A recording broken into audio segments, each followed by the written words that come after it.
We move now to our Capitol newsroom. We're taking a live look at session that is now in Springfield, where Representative Michael Madigan will no longer be the Speaker of the Illinois House of Representatives. This comes 50 years after Madigan was sworn in as a state legislator.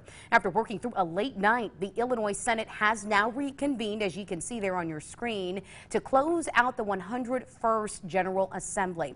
House Democrats are poised to elect a new Speaker before they cast their votes in public at the inauguration ceremonies that kick off the new 102nd General Assembly. And Representative Emanuel Chris Welch, an attorney, is expected to be sworn in as the new Speaker. According to the Chicago Tribune, Welch got 55 votes in a closed-door ballot earlier this morning, sources said. But the magic number he's looking for is 60 votes that would be needed for him to get the job. Welch would be the first black person to hold the role in the state's 202-year-long history. He entered the race after Madigan suspended his campaign and gave his blessing for other candidates to jump in. Let's listen in as those conversations now unfold in Springfield.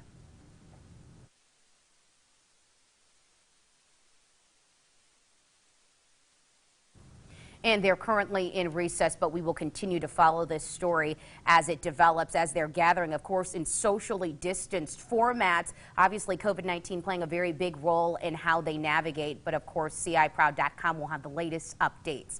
Well, this just into the newsroom. The Illinois Senate and House have passed a controversial police reform bill. Just moments ago, House Bill 3653 was passed by the House in a 60-50 vote. And just before 5 this morning, it was approved by the Senate.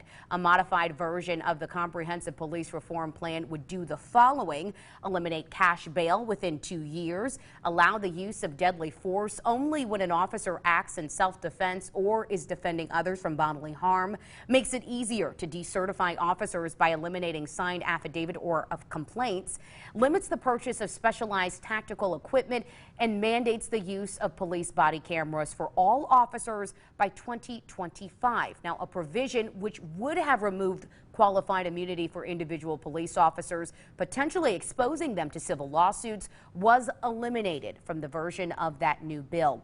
It now heads to the governor's desk for review. Also in Springfield, the House and Senate passed along new rules for education to the governor's desk Monday. The reforms are meant to even the playing field for minority students and students who come from districts with fewer resources. The measures also change graduation requirements to better fit the courses that colleges want to see. This includes 2 years of a foreign language and an increased number of STEM classes. The bill passed along party lines in the House and Senate. Republican Toni McCumbee voted against it, even though she agreed with the intention. I'm not sure, even with the extension of the dates, that we're going to be able to meet those guidelines or those new mandates, even if we had funding attached to it. And schools will also have to test students that are entering kindergarten on literacy, math, and social and emotional skills. The new rules forbid a school from barring a student based on that test score. Right now, as we speak, nearly 200 Illinois National Guard members are heading to the nation's capital. They'll be providing security for the presidential inauguration come next week. After the riot on Capitol Hill 1 week ago, D.C. officials have requested backup from around the country. Governor J.B. Pritzker ordered the National Guard members to answer that call. Local military members from units based in Peoria, Bartonville, and Bloomington will be on the job. Military police, airmen, and soldiers will help federal and local agencies with safety and security during President-elect Joe Biden's inauguration on January 20th. This week, some local businesses are preparing to move on from current COVID-19 restrictions. This comes after Governor Pritzker said some regions of Illinois can end Tier 3 mitigations as early as Friday. Businesses impacted include gyms and casinos, among others. Staff with River City Athletic Club in Peoria say they have stopped some activities since the extra restrictions, but they are ready to return to more normal operations. I feel that we could get back to normal 100% and still keep some COVID safety protocols in position. We've beefed up cleaning, we have new safety protocols, we're huge, So I think that when the governor says it's time, we'll be ready. And restaurants will still not be allowed to open for indoor dining. The owner of Dax Smokehouse in Peoria says it's frustrating, but he says his business has been fortunate to see the support that it has. We're following up on a data breach that has left students' personal information compromised. We first told you about a phishing scam happening at Heartland Community College back in October.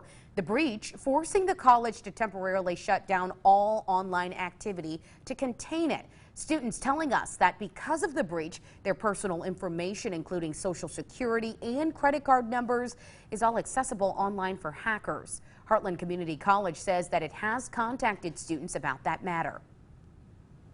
For any person that had data that could have been compromised, we are working with a company that deals in personal security, information security, and we have sent out a letter with instructions on how they can access the services of that company to do things like credit monitoring and identity theft protection measures. And the college says if you got this letter and you question if it's legitimate, reach out. They will assist you with what to do.